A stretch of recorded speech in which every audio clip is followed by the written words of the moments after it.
Kami penasaran Pak bahwa sebelumnya ada informasi tentunya dari Bapak bahwa di sini itu ada peninggalan dari Sang Kuryang. Sejarah dari orang tua dulu menyatakan bahwa ini tadinya adalah peninggalan situs dari Sang Kuryang. Bisa kesiangan. Itu memikul tanah dan saking marahnya karena di saat dia lagi memikul tanah, tiba-tiba ada tanda atau waktu matahari mulai terbit dan dia marah. Sampai-sampai saking dia marahnya kelihatan wajah Raden Sang Kuryang itu merah, sehingga tanah yang dia tendang juga ikut menjadi merah. Dengan itu dinamakan batu beruang.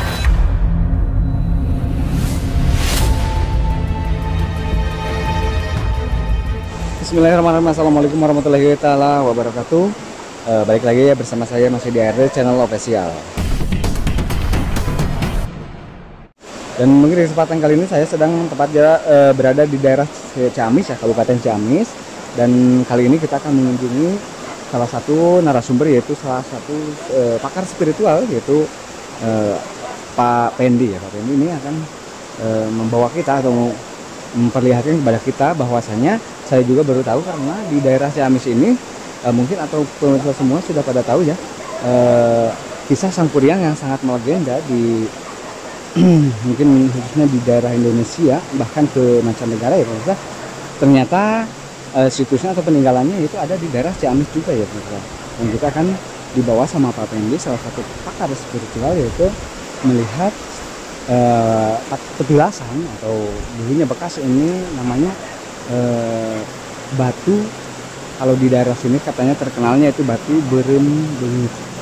Mungkin kalau bahasa Indonesianya itu batu merah muka ya pemirsa. Oke, yang penasaran ikutin terus ARD Channel Official. Kepada para waliullah khususnya, yaitu yang sudah menginjakan kakinya di sini, yaitu Kangjeng Sunan Gunung Jati Sayyidina Syekh Syarif Hidayatullah Sunan Gunung Jati Cirebon.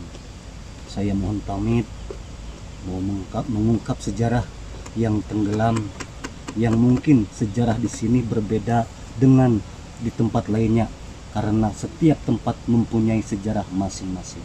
Begitulah yang saya mau paparkan nanti ke depannya. Dan silakan. Oh iya, alhamdulillah ya kita sudah bisa mulai ke intinya begitu Pak. Kami penasaran Pak bahwa sebelumnya ada informasi tentunya dari Bapak bahwa di sini itu ada peninggalan dari Sang Kuryang. Ya. Nah, peninggalan Sang Kuryangnya itu dalam bentuk apa dan bagaimana kisahnya? Saya dengar katanya ada tanah itu berubah jadi batu. Mohon penjelasannya Bapak. Bismillahirrahmanirrahim. Jadi sejarah ini mungkin berbeda dengan sejarah yang ada di tempat lainnya, karena saya punya keyakinan sejarah kampung saya sama sejarah kampung si A juga mungkin berbeda juga, walaupun satu versi Sang Kuryang. Iya. Ya. Soalnya saya mau mengungkapkan sejarah yang ada di kampung saya sendiri, yaitu di kampung Cicadas Ciamis begitu ya. Mungkin di zaman dahulu, di saat purbakala, ada seorang sosok laki-laki yang tampan, yang punya kasih, yang bernama Ibu Ratu Pandanwangi. Dan dia lama-kelamaan menjalin hubungan. Dan di saat lagi menjalin hubungan cinta, maaf ya, itu ya, ketemu sosok atau titik bahwa dia itu anaknya sendiri oleh Ibu Pandanwangi begitu. Dan setelah dia akui bahwa dia itu anaknya sendiri, dia tidak mau untuk menjalin hubungan yang lebih serius lagi. Tapi si pemuda yang dinamakan Raden Sang Kuryang itu memaksa untuk mau mengawininya. Berhubung Ibu Ratu Pandanwangi yang sudah tahu bahwa dia itu anaknya, maka dia mengajukan suatu persyaratan, yaitu untuk dibikinkan suatu bendungan dan perahu, yaitu di daerah sini, dan bukti situsnya ada, yaitu tumpukan tanah yang sekarang sudah menjadi batu, ya, yang sudah menjadi batu karena entah kena kutukan, entah apa, udah berabad-abad, ribu tahun lamanya, sekarang sudah menjadi batu. Dan di tempat inilah dia memikul tanah itu, yaitu yang dinamakan sawah nanggung, yaitu kalau dalam bahasa Sunda memikul itu nanggung, yaitu memikul tanah. Dan saking marahnya karena di saat dia lagi memikul tanah, tiba-tiba ada tanda atau waktu matahari mulai terbit.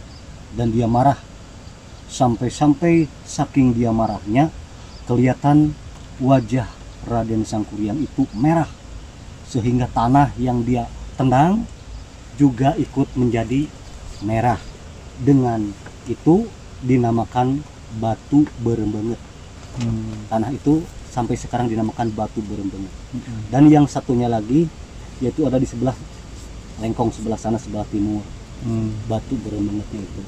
Jadi kesimpulannya, yang namanya batu berembenget itu salah satu situs bukti adanya sejarah yang dirahasiakan, yang belum terungkap di daerah sini. Gitu. Iya.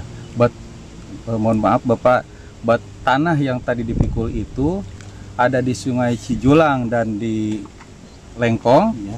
Itu ditendang atau jatuh atau bagaimana Pak? Ditendang. Dan yang kecil-kecilnya banyak berceceran. Ada yang bekas dengkulnya, ada itu yang kelihatan, itu ya, kelihatan kayak bekas dengkul orang, dengkul manusia. Iya. Kelihatan banget. Iya. Ditendang itu saking marahnya. Dan si perahunya itu ditendang juga. Dan sekarang ada di Kota Lembang, Tangkuban Perahu. Itulah. Berarti jumlah barang yang ditendang oleh Sangkuriang itu ada 3 begitu. Nah, 2 tumpukan tanah, 1 perahu. 1 perahu yang belum jadi itu kurang lebih ya. Itu sejarah di sini Pak. Iya. Untuk yang batu yang ada di sini itu Pak, berarti kan usianya itu sudah lama banget gitu ya. Mungkin ratusan, entah ribuan tahun. Ya, mungkin Pak. Lebih ribuan tahun lebih. Ribuan tahun mungkin lebih. Nah, di batu itu ada penunggunya enggak, karena usianya sangat lama sekali. Nah, itu penunggunya itu bagaimana Pak? Bisa diceritakan? Saya tadi sama saudara saya berinteraksi, ada penunggunya sosok jin bertanduk dan mukanya merah. Mungkin jin merah itu juga. Jin merah. Ada penunggunya. Nah, di sana ada. Berarti bisa dikatakan jin bertanduk dan berwarna merah mungkin gitu ya. Iya. Nah, kenapa batu itu ditunggu Pak? Apakah batu itu mempunyai harta karunkah atau peninggalan yang berharga yang tadi sempat disebutkan dirahasiakan tempat ini begitu Pak?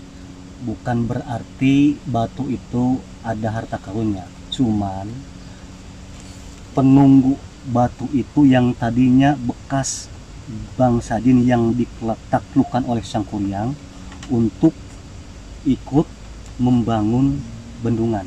Oh iya. Jadi yang suruhan Sangkuriang untuk ikut membangun bendungan itu.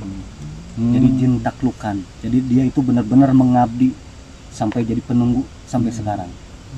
Ya, berarti kalau dari sejarah memang Sangkuriang ini sosok yang sakti, bahkan menyanggupi permintaan dari Dayang Sumbi untuk membuat perahu dalam 1 malam. Dan salah satu jinnya itu adalah yang menunggu batu atau tanah merah. Ya. Nah, ini saya penasaran nih Pak, ini kan ada di Kabupaten Ciamis dan kalau ke pantai mungkin jaraknya berjam-jam. Kenapa Dayang Sumbi meminta perahu sedangkan di wilayah sini itu tidak ada lautan Pak? Bukan di lautan, dia itu mau bikin sagara bendungan. Jadi di sebelah timur dia mau bikin bendungan. Mungkin kalau seandainya terjadi sampai ke sini ini udah jadi lautan.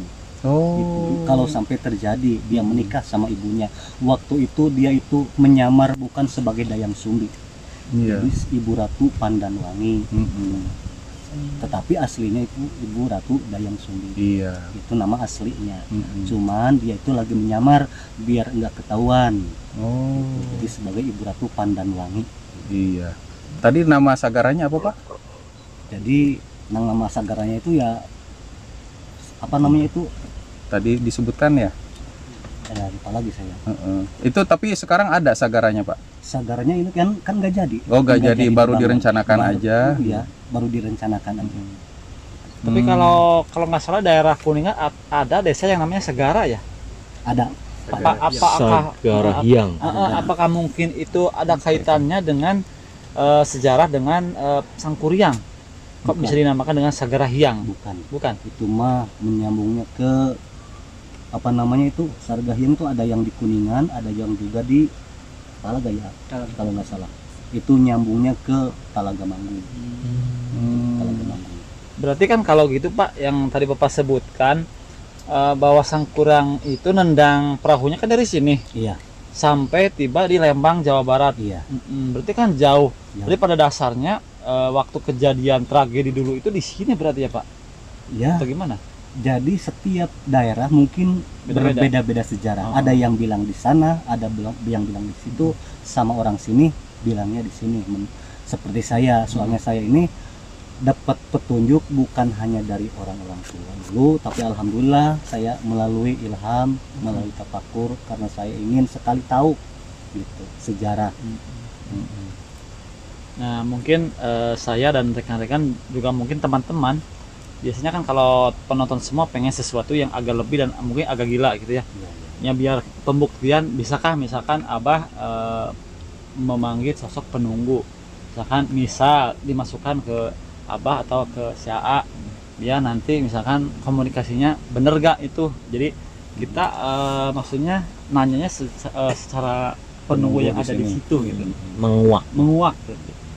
Biasanya kan penonton suka gitu, coba dong biasanya nggak di komentar, yang inbox juga sering banyak nanyain kira-kira gimana gitu.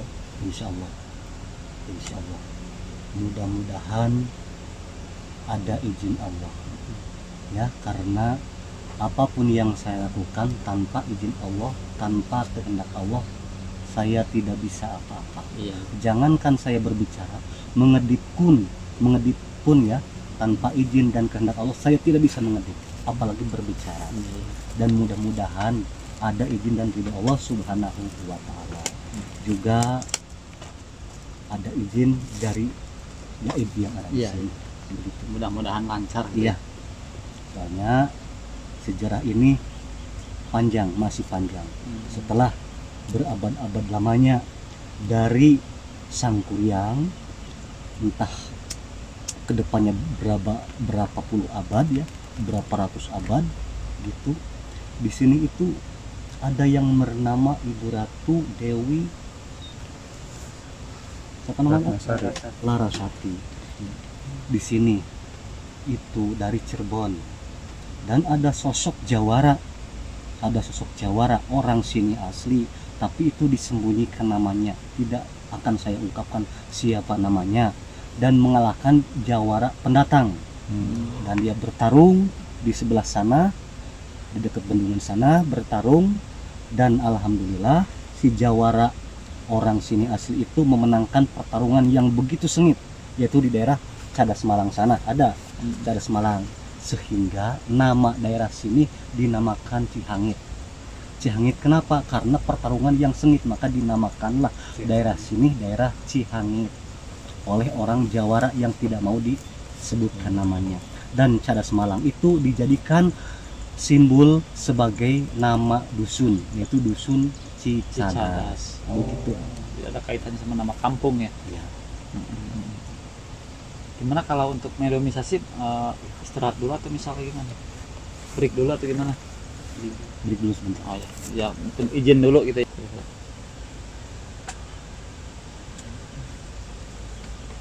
Berarti mau di mahala Untuk iya langsung. Lanjut pertanyaan yang tadi. Mari kita ke sana. Tuh, terangkeun lah kan teu urang naik mediumisasi. Urang mah nyerangkeun. Mari kita Hmm. kesana Ya, guys gitu. bebeja we urang teh kieu cenah Meski orang teman-teman normal. barusan kita mau melakukan mediopisasi, cuman tidak bisa. Ya lah, dirinya. Oh iya iya. Sok, 1, 2, 3. Nah, mohon maaf teman-teman, tadi awalnya kita mau melaksanakan mediumisasi ya, memanggil sosok penunggu yang ada di sini, biar tadinya informasinya biar jelas dari dunia kita sama dunia gaib. Dan ternyata setelah ini ya, tadi komunikasi dulu, kita izin dulu ke yang punya kawasan, beliau katanya tidak bisa, bukan beliaunya, tapi penunggunya tidak bisa masuk. Jadi belum dinetralisir. Dan mungkin untuk penjelasannya bisa Abah terangkan. Insya Allah. Jadi begini ya, setelah saya interaksi sama gaibnya, dia itu benar-benar tidak mau dan menolak untuk masuk ke dalam tubuh saudara saya ini, dan benar-benar tidak mau menerangkan apa yang sebenarnya. Nggak tahu ada yang dirahasiakan, nggak tahu apa itu, saya kurang ngerti. Cuman intinya dia itu tidak mau untuk dijadikan mediumisasi narasumber gitu. Mungkin ada sesuatu yang dirahasiakan oleh sang penunggu di batu itu. Begitulah mungkin kesimpulannya. Nah, Pak, tadi kan kita waktu mau ke sini, Iya. teman saya tuh Pak dihadang ular sebesar tangan, ada nggak? Ada. Atau Nah, sebesar panjangnya tangan. Itu kalau ada, nggak salah 1,5 meter tadi. itu ada kaitannya nggak dengan tempat ini? Ya, itu benar-benar ada kaitannya banget. Kaitannya seolah larangan, Oh. seolah larangan melarang untuk mengungkapkan data sejarah yang sebenar-benarnya, gitu. Soalnya banyak sejarah yang menerangkan di suatu tempat, jadi jangan sampai 100% berbeda. Gitu. Jangan sampai 100% berbeda, takut nantinya disalahkan, gitu. Itu sebagai larangan. Berarti itu udah pertanda bahwa kita jangan mengungkap tempat ini ya. Iya, Tapi kalau misal kita pengen tahu situs atau bekas dengkul sama tendangan Sangkuriang, boleh Pak? boleh kalau lihat boleh. Ada di sebelah sana. Gimana teman-teman, kita lanjut lokasi atau gimana? Ya lanjut aja kita. boleh lanjut lokasi. Ya udah. Iya. Bismillahirrahmanirrahim. Nah Pak, ini kan kita udah berjalan cukup jauh ya. Iya. Itu situsnya itu di sebelah mana tuh Pak? Oh, situsnya itu situs sebagai tanda bukti sejarah bahwa dulunya ya, nggak tahu zaman tahun berapa, abad keberapa, itu sebagai yang sudah menjadi batu. Asal mulanya tanah di saat waktu Sangkuriang disuruh membendung kali ini. Mau bikin sagara lah. Mau bikin bendungan, dan saking marahnya sampai muka Sangkuriangnya itu kelihatan merah gitu, dan batu ini dikenal di sini satu yang tadinya tanah sekarang udah menjadi batu, dan satu lagi di daerah Lengkong sana. Gitu. Nah Pak, itu yang kelihatan kan itu batu bukan tanah Pak. Ya, Gimana? mungkin ini nggak tahu kutukan, nggak tahu gimana, saking lamanya masih di zaman purba kala lah mungkin ya. Batu ini, tanah ini sekarang menjadi batu. Cuman sejarah dari orang tua dulu menyatakan bahwa ini tadinya adalah peninggalan situs dari Sangkuriang di saat kesiangan. Berarti itu batunya ya. Iya, Sekarang jadi betul. batu. Tadinya Iya, tanah berarti. Tanah tadinya gitu. Bisa di zoom teman-teman. Baterainya lagi. Yang kalau dilihat dari posisinya ini kayak perbatasan berarti apa ya? Perbatasan antara Kabupaten Kuningan dan Kabupaten Ciamis. Hanya ini ada Kali Cijolang aja yang membatasinya. Oh, berarti di tengah-tengah kali ya. Nah, Pak, yang membuat saya tanda tanya, ini kan berarti lokasi tersebut berada di perbatasan Kabupaten Kuningan dan Ciamis. Nah, berarti siapa tadi? Sangkuriang. Sangkuriang dan ibunya tersebut berarti orang sini aslinya. Jadi itu masih dirahasiakan. Kalau yang aslinya itu masih dirahasiakan. Cuman orang-orang tua dulu menurut sejarah begitu di saat mau bikin bendungan atau ini ya sagara ya yang lagi dipikul di sana di sawah nanggung ya, namanya sawah nanggung kalau bahasa Sunda dipikul itu kan ditanggung.